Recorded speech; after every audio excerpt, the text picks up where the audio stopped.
le début du confinement.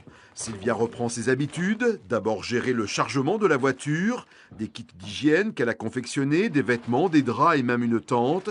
Cette éducatrice de jeunes enfants et mère de famille est impatiente de retrouver ce monde des laissés pour compte qu'elle affectionne. Nous qui sommes chez nous, on est entre guillemets en tranquillité, mais je pense que ceux qui sont dehors, ils ont encore plus besoin de nous en ce moment.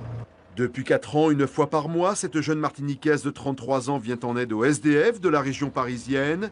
Une activité bénévole qu'elle peut effectuer grâce à la générosité des donateurs. À l'exemple des employés de cette supérette de sa commune qui lui offrent des fruits, des boissons et autres produits alimentaires. C'est une très bonne association. On est là pour aider les gens aussi, même si c'est avec petits moyens, mais voilà, on aide.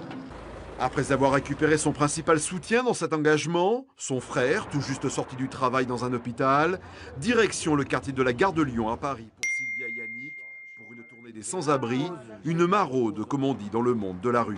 Bonjour.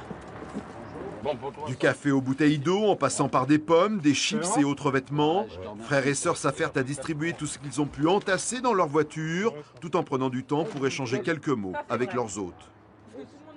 On essaye d'apporter un peu de bonheur chaque jour pour eux. Et c'est tout.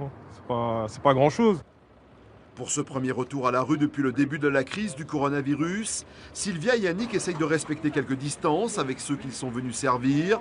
Seule différence par rapport à avant, en plus des gants, un masque sur le visage. On prend des risques aussi pour nos familles qu'on laisse à la maison, donc c'est pas rien, c'est pas anodin.